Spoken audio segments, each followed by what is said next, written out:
Hey everyone, this is Sergeant DangerCow from British Sergeant's Mess, and welcome to episode 16 of Chewing the Cud. Thanks for joining me, and as always, thank you for your support. It is very much appreciated. This week I want to talk about a couple of things. I want to talk about the CTE, and I want to talk about a small idea I've had for the HUD. Now I want to talk about the CTE in a way that I don't really want to talk about it, and I know that sounds like an oxymoron, but the point is, for the CTE, as far as I see it right now, everyone is talking about Final Stand. Everyone who is everyone. That's why I haven't done it. That's why I haven't put out any videos regarding Final Stand, because I haven't played the CTE with Final Stand. And the reason for that is that I don't want to spoil it for myself. And I know that sounds a bit, I don't know, like a child at Christmas. But if people, I mean, taking that, expanding that analogy of Christmas, when you go into a shop in mid-October and you start seeing advent calendars and cards and fucking God knows what else, decorations in the shape of dicks, it becomes oversaturated. And so when Christmas actually rolls around, you're just kind of like, meh, I don't really care. And that for me is how I'm looking at Final Stand. I don't want to play it to death and when it's released just go, oh, well, it's nothing new. I actually kind of want to savor this. I want to enjoy it, and I want to experience it like it is for the first time, which it will be, because when I play it, it will be for the first time at proper release and at retail. So, you know, all the bugs hopefully will be found and ironed out, and you know, when it launches, they'll have dropped another patch in, I'm sure.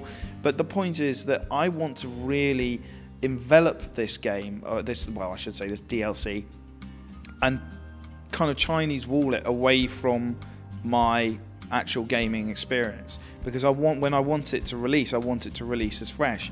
Now there are obviously channels out there which have, for want of a better word, just jumped on it because they feel that they have to, because they feel that if they don't, it's like newspapers. If they don't have the story, then no one will read them, because they don't have the story and others do.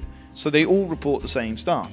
All news channels all report the same story, because if they don't report it, another channel will report it, and that might grab the audience share. Now, I know that there are much bigger channels out there, as I said, that have been reporting on Final Stand. So there's absolutely no point in me doing anything or offering my opinions, because all these other channels, and it's very apparent. I mean, you look at my videos, I get 150 views if I'm lucky. If I'm very, very lucky and I push hard to get them. Whereas, you know, the bigger channels will get thousands and thousands and thousands, tens of thousands of views. So what's the point of me talking about the same thing as them?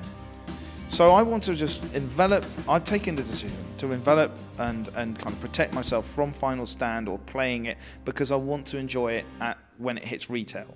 And that's, for me, much more important than trying to make hype or assumptions. And let's talk about hype and assumptions for a minute, because a lot of these big channels are suppositional, and they do make a lot of assumptions about what's going to happen and how the game's planning to play. And to be honest, some of them may know, and I actually like and respect a couple of them out there. But there are a lot which just say stuff because they want views, and that's not my gag at all. I don't want to be that kind of person. And in fact, I really enjoy, you know, going back to the whole Christmas analogy, I really have admired the fact that well, I think it's DICE LA are producing Battlefront, the Star Wars Battlefront game. They've said literally nothing about it. We've had a couple of teasers on Twitter from a couple of guys who said, oh, look what I've got. Another one's, you know, we had the we had the E3, whoa, Freudian. We had the E3 thing where they did a little teaser trailer before they came out with BF and all the rest of it. And, you know, I just felt that I was worried that the hype machine would kick in and we'd hear nothing but Battlefront, nothing but Battlefront. So when Battlefront actually came around, it would be a massive disappointment. Oh, sorry, that's not fair. It wouldn't be a disappointment. It would just be much of a muchness. It would be apathetic, and we wouldn't really, or it wouldn't be, we would be apathetic towards it, because we had been saturated with it for so long. And so it's great that we haven't had that, and we are now just saying, actually, I really want to play it, I really want to see what's coming out, I really want to see what it's going to be like. And hopefully they're going to take everything they've learned from the disastrous release, and I think they've admitted it, we can say it, it was a disastrous release of BF4. And that's my approach. My whole approach now is to try and avoid the hype and to try and avoid the supposition which a lot of people fall prey to. And I think if we all do that, then, well, actually that sounds really lecturing and patronising, so I'm sorry. If we as a community feel that something is worthwhile cherishing, we want to know about it. We want to know perhaps little facets. But if you get the whole thing just dumped on your plate, then by the time it rolls around to retail, you've played it to death. You're not that interested. Okay, you might get one map like they did with the release of Battlefield 4. They had Shanghai, and we played that map to death, which is why I can't fucking stand it now, because every time it rolls around, it's like, oh god, this map. But the point is that, you know, saturation is a bad thing. Oversaturation is a bad thing, and I'm really pleased that Battlefront hasn't been oversaturated, hasn't been forced down our throats. And I think, you know, for me, that's why I haven't played, as I say, the CTE in Final Stand, and I'm really looking forward to it when it releases, because it does seem, from what I have seen, I have kept a weather eye on it, but I haven't delved into it too strong, but from what I've seen, reports and all the rest of it, it is a very good DLC, so I'm looking forward to that.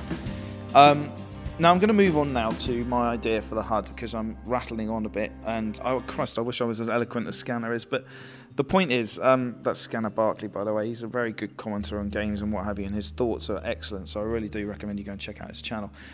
So I want to talk now about my idea for a HUD, and this is an idea I had because I've noticed, particularly when you're playing hardcore, but other, you know, it's just across the board of playing the various game modes.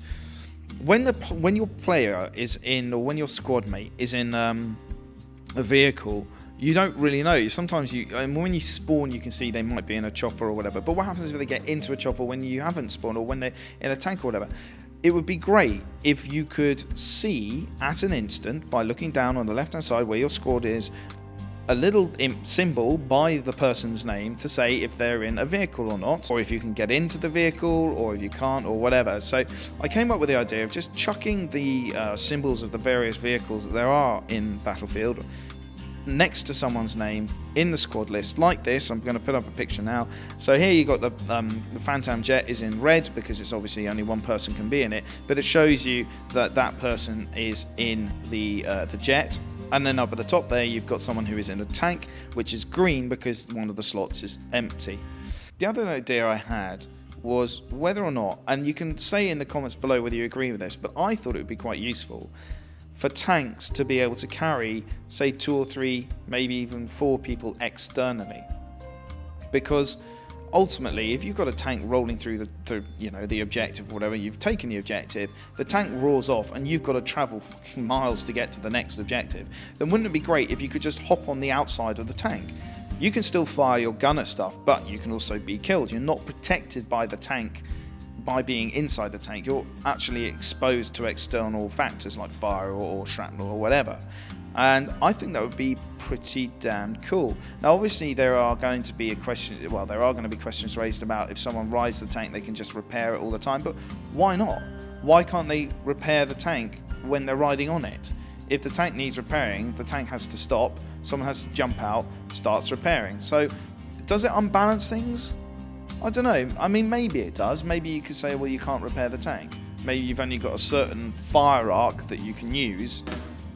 I don't know. I mean, let me know what you think in the comments below, but I think it would be quite useful to have the tanks as a certain, I don't know, personnel carrying attribute to them. But let me know what you think down in the comments below.